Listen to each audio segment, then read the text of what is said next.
a government, right?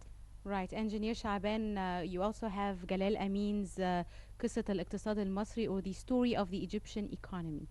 We were speaking, of course, about politics just now, and as usual, the economy is always somehow related and interlinked to the country's political scene. So tell us a bit more about this book. Actually, in my opinion, in my humble opinion, not I'm being not an expert in economy, politics is the servant of the economy. If we have successful politics, the economy of the country will benefit from that. If we have a decaying politics, the economy will suffer. So I think should our foreign policy and the local policy improves, I think our economy will recover gradually. Dr. Galal Amin is a prominent Egyptian mind, and I think I'm following what Dr. Galal and a friend, and I've invited him several times to the Rotary meetings.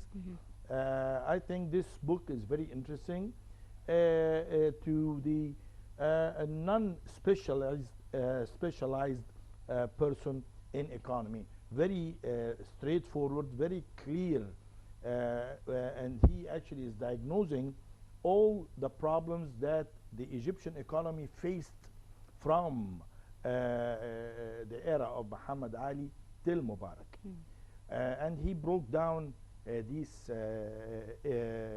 periods to chapters, and I think he managed to say that, you know, our foreign debt was started actually during the era of Sadat, but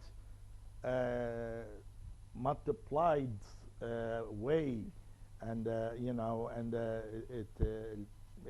it was more than tripled in the Mubarak era, or maybe more than that actually, because of bad philosophy.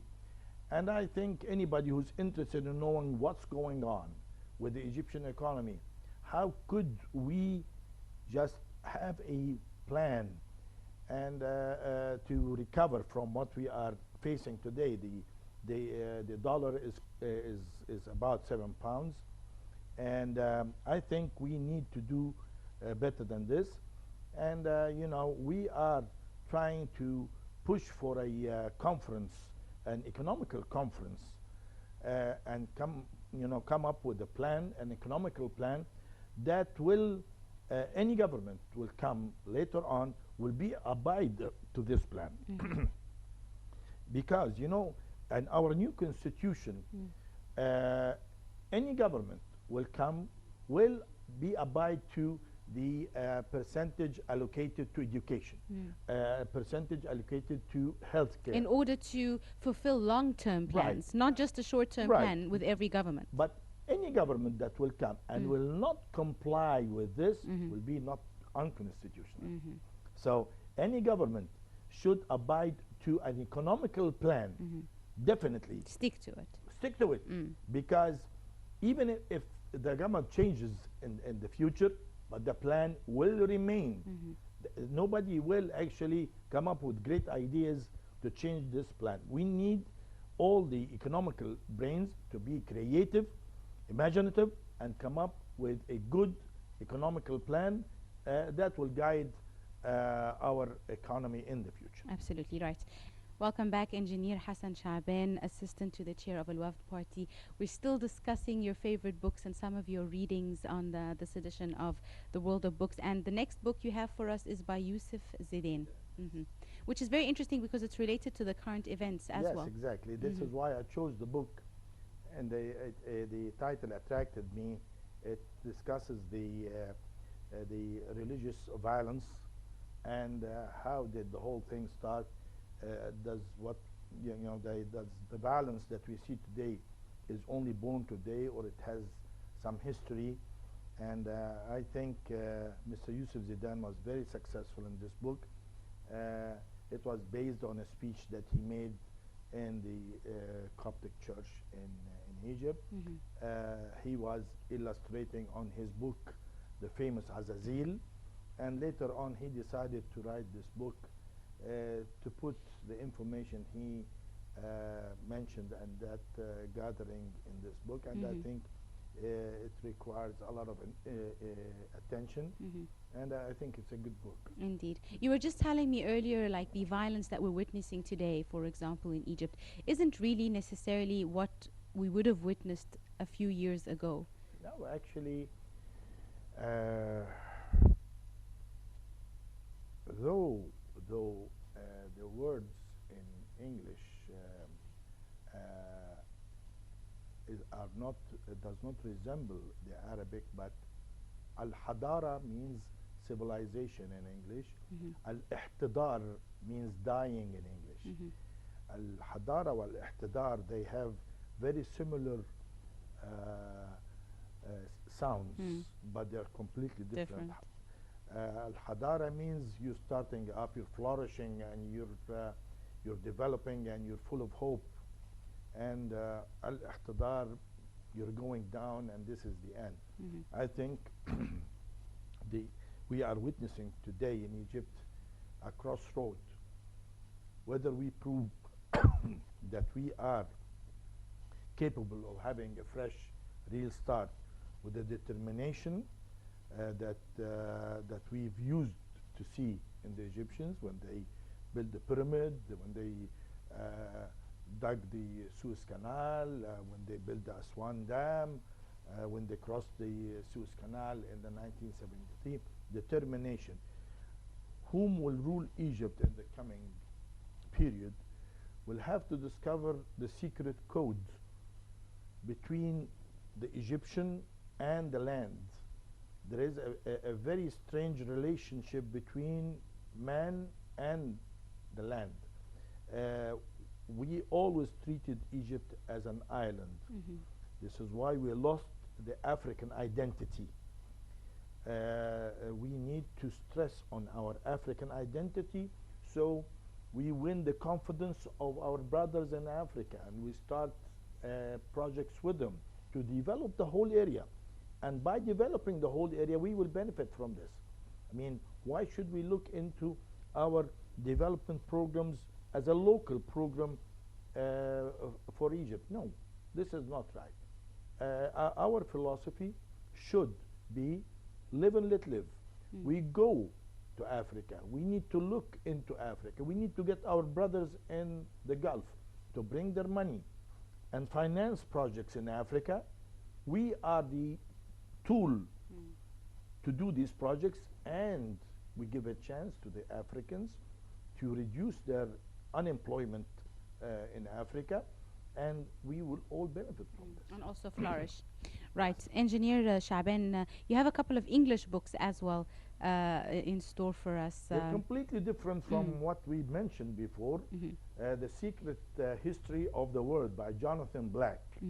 It's almost a fiction book, but I think it is interesting because Jonathan Black is a bestseller, and I think it's a very interesting book. It's a very heavy book, but I think he tries to connect all the civilization eras in the whole history, the Pharaonic, Greek, Roman, and you know, he's coming to a conclusion.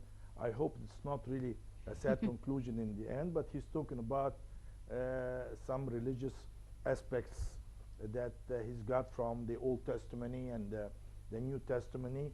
And being a Muslim, I would really like to read about these things, how other people think about prophecies and stuff like it, because we do not have that much prophecies in our religion. So it is interesting for me to look into this. And the second book is the Gods of Atlantis. This is also not a fiction book, but it's based on a lot of ideas on how Atlantis was lost and how some of the population in Atlantis fled away from Atlantis after the major catastrophe that took place over there, whether it's a flood or an earthquake, and the effect of that on the creation of other civilizations elsewhere in the world. So It's an interesting take. right. Right. Engineer Shaban, obviously, you're very well read and you enjoy reading both fiction and non-fiction, political, I'm scientific. open for ideas. Indeed. Being a liberal, I have to be so. Indeed. So this leads me to my question. How have your readings influenced your style of writing? You have written and you continue to write articles in Al Waf newspaper as well as in Masri Al-Yawm, and you are planning on compiling all the articles you've written into a book on your own to be published. So tell us a bit about how your reading has influenced your style of writing. Actually, my education, being a civil engineer, and my practices in life, I've worked in the oil sector for some time, I've worked as a contractor for some time, I've worked as a farmer and have an interest in farming, as well as my readings. All of this formed a very strange cocktail. I'm a very practical person. When I write about something, I'm a straight shooter. I go to the point and I don't beat around the bush. I'm not like a typical politician who tries to address what he wants to say in a nice way. I just go ahead and go straight. And my recent article that is not published yet, which is the Cultural Revolution, the absent part of the Egyptian Revolution, might be interesting, because I think the heaviest or the most important part of our revolution did not start yet, and it should be adopted by our government in the future, which is the Cultural Revolution. We've suffered a lot during the last 60 or 70 years. We've lost our identity, our culture. Our Egyptian culture was penetrated, it was vulnerable. Strange cultures invaded our culture. We see an imported culture that does not belong to this country. We need to restore our values, our principles, our ideas, and I think the government will have to play a major role. Education, media. Media is playing a very crucial role right now, and I hope that they cool it down a little bit, because they are overdoing it, and this makes a lot of people shrink back and become a little bit negative because somebody's trying to put words in their mouth. I think media, as well as education, as well as the cultural Ministry of Culture, it's a combination. We need to change our some of our bad habits that we picked up in the past. Even our language is exposed now. This is not our Egyptian language that we've used. The whole thing requires a lot of evaluation, and it will take a decade at least to come up with a plan and apply it and see an outcome, a result for this plan. I think it's very crucial, very important for us to start this revolution. Absolutely. Engineer Hassan Shaban, Assistant to the Chair of Al Wafd Party and our guest on this edition of the World of Books. Thank you so much, sir, for joining us today. Thank you very much for inviting me. Thank you very much. Thank you. We were joined on today's edition of the World of Books by Engineer Hassan Shaban, who told us a lot more about his favorite readings as well as his upcoming literature and publications. We do hope you've enjoyed this episode of the World of Books.